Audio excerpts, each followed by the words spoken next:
Good afternoon, Region 20, and thank you so much for inviting me to be part of your convocation celebration. And also thank you for all you do for all the districts across the region.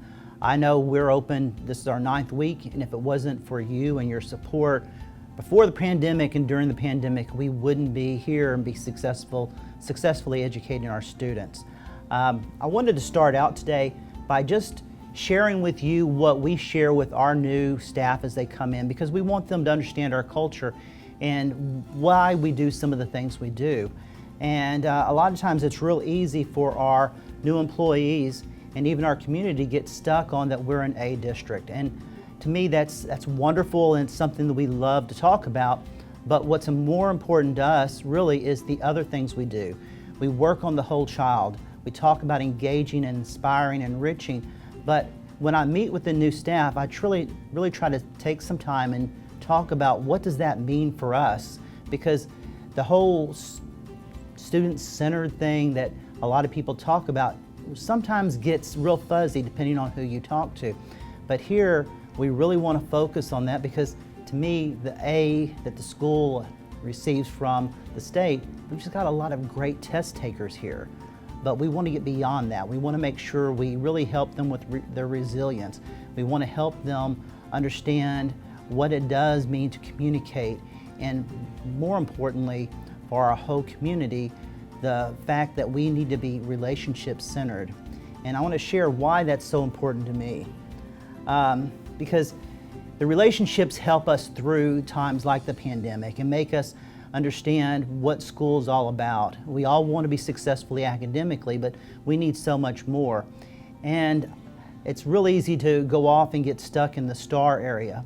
What we really focus on here, and what I try to get them to focus on from the very beginning, is that relationship piece and why it means so much to me. And it's a story that for a long time I didn't tell about myself. It was something that I grew up poor, so it's something you kind of avoided.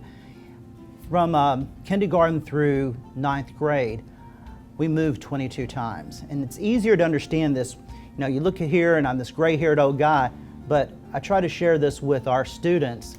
This is what I look like in 10th grade, and this is really the only picture I have. You need to understand those 22 moves aren't because my family was in the military. It wasn't because my family was promoted.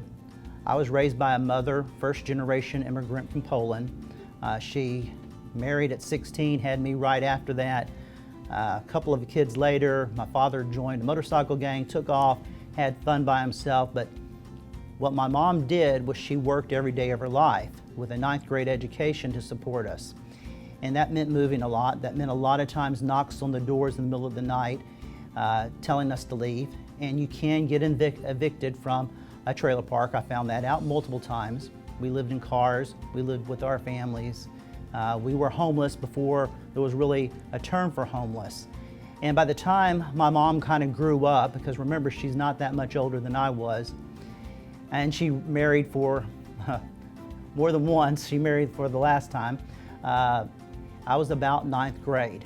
And by then I had not really liked school, because a lot of times whenever we moved from place to place, we looked just like it shows here. We had clothes from Goodwill, hair that we didn't cut, and probably didn't smell the best sometimes when we came in from living in the car. Sometimes the schools welcomed us with open arms, and sometimes they didn't. And by the time she settled down and I was in high school, I didn't like school. I didn't want to go to school. I've been working since I was 14. She worked at the bar, trying to put food on the table, and I was cleaning the bars afterwards, and that helped pay for our rent. And that's what I thought you needed. And my mom, you know, she grew up just trying to support us, so education wasn't her top priority either. And she supported me working and not going to school. And we would miss school 2 to 3 weeks at a time. We'd finally get knocks on the door from the truant officer, and they'd make us go through. So my mom, again, she kind of grew up, settled down, married, had some stability, but I wasn't ready for the stability. I was everything you saw there. I was not a pleasant person at that point in life. I was one step away from being like my father in the motorcycle gang. That was what they were recruiting me for. went to Northbrook, and we were threatened by the judge to my mom to be fined, and that kind of helped us, well, helped me, didn't help her, but it helped me understand that I needed to try to at least go to school. And my trying to go to school was the bus would drop us off at the beginning of the day. I'd walk through, go out the back door, and do what I needed to do. A lot of times it wasn't good things. Sometimes it was going off to work. But something happened. My 10th grade year, the judge got more serious, threatened us with more fines. I tried harder, but I was accidentally assigned to a journalism class. And I had a teacher named Carolyn James. She wasn't really much older than what we were either. She could relate to us, and she cared. She saw something in me that no one else saw. She built a relationship with me. She made me want to come to school. She, where a lot of other people in school didn't really care, really was happy that we didn't come to school, and I had remembered 3 other siblings. She created that relationship where I wanted to come to school, and went through, did graduate, and when I eventually wanted to decide what I wanted to do and go to college, it's her influence that made me choose to go to education, because I wanted to give back.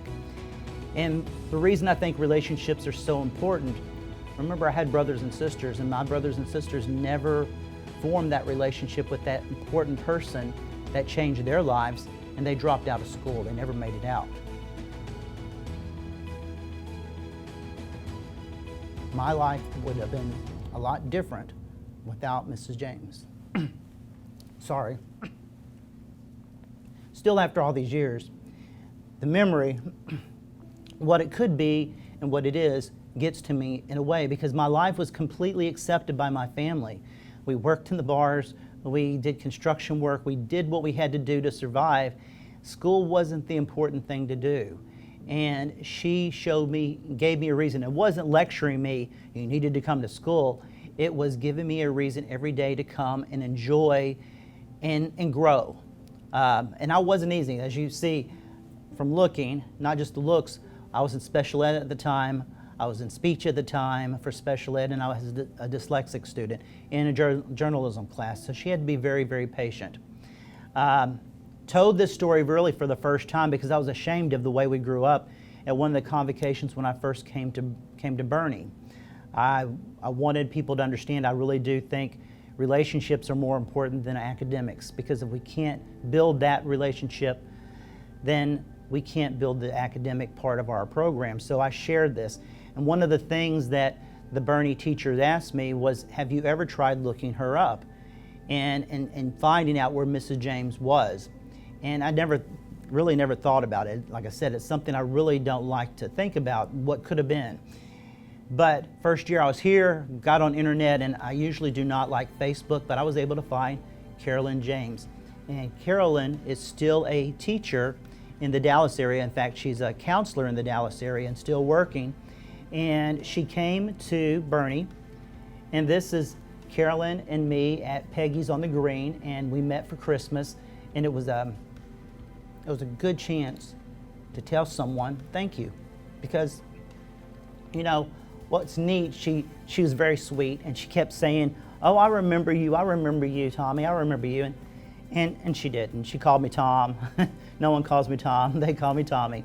And but here's the point. It really didn't matter if she remembered me, I remembered her. She changed my life because of what she did. And I think the most important thing I try to share with the new teachers, especially now with this whole world as messy as it is, we don't know who we touch every single day. And she didn't realize what she was doing and how she affected my life. She didn't know about my home life. She knew I was a student in a class, one of 120 students.